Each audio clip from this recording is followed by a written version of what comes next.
Tarlin had never heard anything so loud, and he glanced at his sister with a huge smile across his face. She was crying happy tears, as was everyone around them. Being part of the Concord meant so much. Tarlin could leave this world. He could join a Concord cruise ship. He could be anything he wanted to be. Dreams of new opportunities fluttered through his mind as the chants and catcalls of joy echoed around the city center. It felt like his blood was alive, and he didn't even notice the wet streaks pouring down his own cheeks. "We herald a new era for Greblock, for you all!" The regent raised his arms high into the sky. On the screen where the live video feeds were playing, the man looked immense. His back was straighter than it had been a moment ago, and even his hair appeared less gray. Things were going to change, and Tarlin was filled with enthusiasm. "Can you believe it?" his sister asked from beside him. He thought about what the regent had said about underwater mines. It was the first he'd heard of them, and he wondered what exactly they held. It didn't matter. It was exciting enough for the Concord to take them into their fold, almost unbelievable. The sky was crystal blue today, and Tarlin's gaze drifted from the outstretched arms of the regent to a tiny dot growing larger with each passing breath. He watched it, expecting to find it was only an envoy from a neighboring city late to the party. It kept expanding in size. The regent was speaking again, but Tarlin's heart was beating faster now, the thrumming of his pulse blocking the sounds of the crowd from his ears.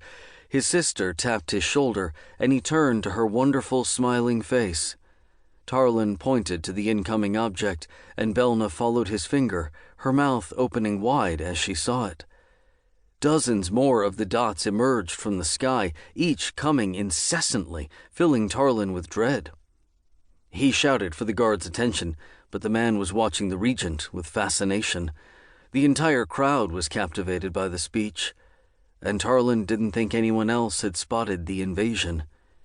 He ran, grabbing Belle's wrist, pulling her along. They were already on the edge of the crowd, and he moved to the rear, searching for their parents. A ripple of cries carried from the mass of his people. Shouts of joy turned to fear in the snap of a finger, and soon everyone was running, pushing each other, trying to reach safety as the cylindrical pods lowered and commenced firing. One dropped directly above Tarlin, and he moved faster, trying to avoid the destruction. The ship was terrifying, matte black and tube-shaped. Red blasts fired from below it, striking his people with impunity. Tarlin was knocked to the hard-packed dirt, his hands striking the ground. Rocks cut into his palms, and he pulled his fingers away from the press of boots all around him. Then the panicked people were gone. A red beam hit directly beside him, and Tarlin saw the group vanish as they were vaporized. He found the strength to stand. Miraculously, Belna remained there, gaping toward one of the ships as it moved farther into the promenade, wreaking havoc. "Belna, we have to go!" he shouted, grabbing her arm. His hand left a streak of blood on her as he tugged her into action. The ground shook as they ran farther from the crowd. Tarlin's eyes scanned frantically, but he couldn't find his parents anywhere among the devastation. There were fewer people moving at this point, and the sound of blasts mixed with screams filled the entire city square. It smelled sickly, like blood and terror blended together. There had to be over a dozen of the ships, each 10 times greater than the regent's carriage. His sister stopped, looking up, and Tarlin tried to pull her along. "Belle, we have to go!"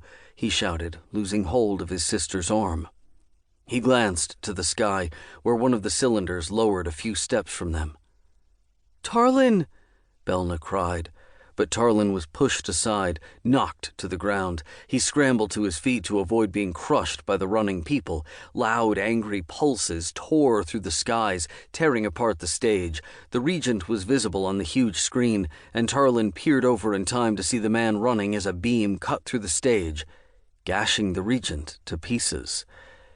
He tried to fight the overwhelming press of bodies, but he was outnumbered, and the only way to escape was to leave his sister behind. "Belle!" Tarlin shouted again, but he couldn't find her. She was smart. She'd find a way out. His decision made, he ran as fast as he could, drifting away.